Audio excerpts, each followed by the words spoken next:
School is in session, and that means sports are back, especially outdoor ones. But the hot weather lately can be precariously a threat to kids' health. Dr. Nimisha Amin, a pediatrician, joins us now. Doctor, thank you so much for joining me this morning. Start by giving us the dangers a heat wave can face for kids practicing outdoors. Absolutely. So it essentially is a spectrum, and it starts with dehydration, and that can move into what's known as heat exhaustion, and that can finally progress into something known as heat stroke. And one would essentially move along that spectrum if they continued to practice or play in the heat and ignoring the symptoms of heat-related illness. Give me some signs coaches, parents, teammates, kids, anyone like that should look for any of those heat-related illnesses you just said. So initially it starts out with heavy sweating. That's the body's way of getting rid of excess heat. And from there, you might start to see sort of subtle symptoms such as headache or nausea, and that can then progress into even vomiting, diarrhea, muscle cramps, or the athlete themselves may say that they can no longer perform at the level that they were because of fatigue that's starting to set in.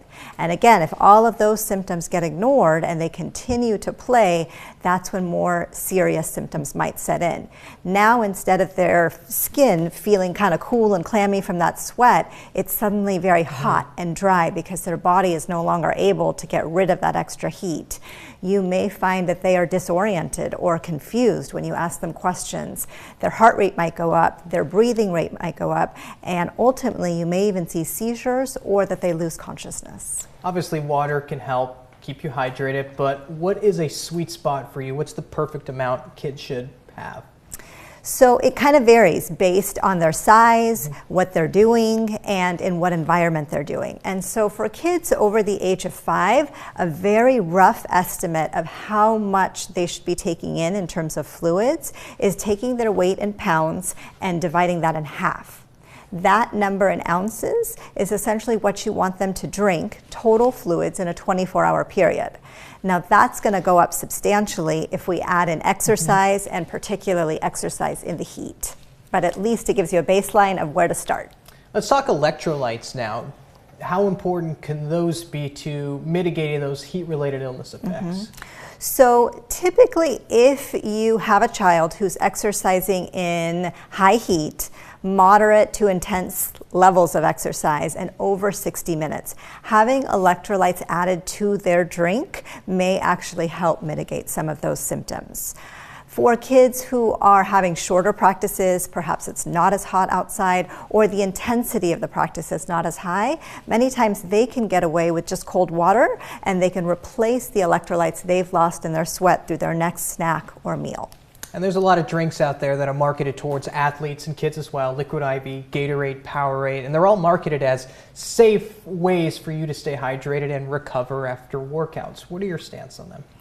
I do think that there is a time and a place for it, but it can be very overwhelming picking which one because there's so many different compilations of salt and sugar in there. And so what's important for parents to know is that in terms of the sugar, you don't have to necessarily shy away from it. Again, if the kids are practicing in high heat, over 60 minutes, moderate to high intensity, they're depleting their energy stores at a very rapid rate. So a little bit of sugar in those drinks is okay because it's simply replacing what they're immediately losing. Does it need to be as high as Gatorade? Maybe not so much, but I would look for something like 20, maybe 25 grams per serving should adequately suit them for the hour of practice. When it comes to salt, it really depends on what your athlete is feeling after practices and games. If they're constantly coming to you and you're noticing that they're overly tired, they're nauseous, they have a poor appetite, they have a headache, that may tell you that they're losing more salt in their sweat than what's being replaced, and we may want to start adding salt to that. A lot of those packets will have anywhere from 500 to 1,000 milligrams of salt in them. And the best thing you can do is maybe take half of a 500 milligram packet, add it to their water bottle and see how they feel. If they tell you, yeah, I feel so much better, just keep it at half a packet. If they say, yeah, it is getting better, but I still feel X, Y, and Z, maybe they do need a full packet. But you can play around with it. And I would say the salt in that respect is really for our older kids, probably junior high and above.